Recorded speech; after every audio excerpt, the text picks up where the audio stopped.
Hi, my name is Larry Meyer. I'm the owner of Larry Meyer Construction Company, LLC. And today's topic is we're going to talk about getting started on a new construction project.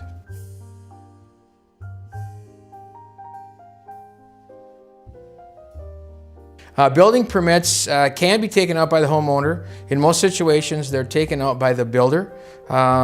There's a fair amount involved in getting a building permit on new construction.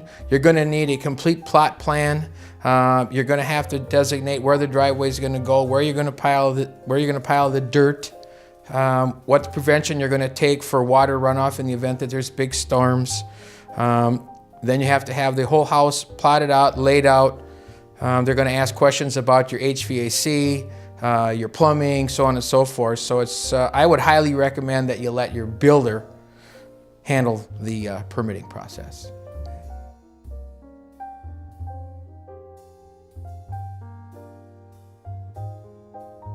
As part of the process, you always want to call Digger's Hotline. And what Digger's Hotline is it's a free service that's provided by the utility companies. And with a phone call, you request that they come onto your property and they're going to mark if there's any utilities running across your property. Phone, gas, cable, whatever it might be. So they flag that. Again, it's free.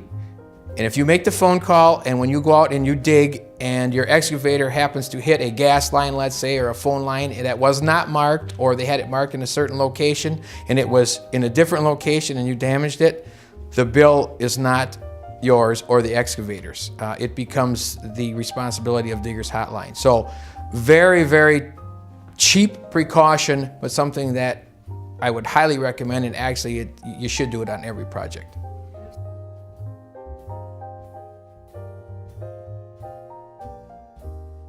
If you're going to start on a project on, let's say, March 1st, okay, so you say by March 15th you need to make the decision on your windows, and you will have had discussions on the windows during the design process. So they got to decide what the color is going to be, whether they're going to be double hung or whether they're going to be casement or whatever the questions might be. And then you give them, let's say by April 10th, I need to know the shingle color and the soffit and the fascia color. And a week after, it might be what the siding is, and you work your way through. Then your project never comes to a grinding halt. Because one thing about that people don't understand is, from construction standpoint, once you start to do something and we're geared up, let's say, to shingle the roof, but now the shingle color isn't ready, and we have to redirect, it costs time and it costs money. And it definitely will affect your time frame. And in some instances, we've had it where people don't make their decisions in a timely fashion, and you literally have to pull off the job and go to another project.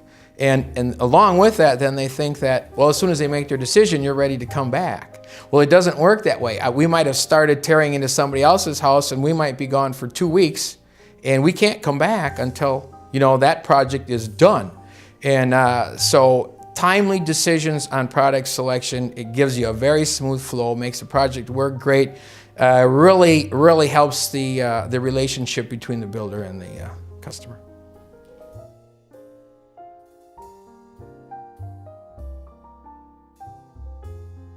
Normally what we do with time frame on a new project is we give them a time frame based on when we can start to pound nails. So once you dig the hole, you get the foundation in. Let's say you have to leave the foundation sit for 5 to 7 days before you can backfill, and depending upon weather and what's happening, what you might run into. So once we're ready to pound nails, then we can usually give them a time frame, and that time frame really will coincide with their product selection.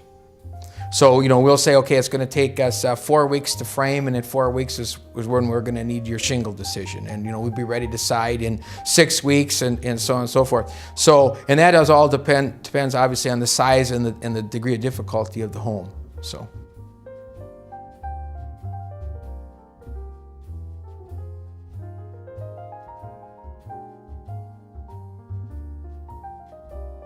One of the questions that you're gonna be confronted with as you're going through the process is what do you want to use for your foundation? Poured concrete, block, wood foundations, or ICF, which stands for insulated concrete form. And you will have seen different projects go up around town, it's going to be a big styrofoam-based form that's held together with plastic clips, and it gives you your insulation on the inside and the outside of your wall, and then you pour the concrete in the middle, and basically it's a poured concrete wall, but it gives you your insulation on both sides. So normally we always go with a poured wall. Seems to be the most cost-effective, readily available, and it's probably the strongest version of a foundation, and I also think it leaves you the least susceptible to any type of water infiltration.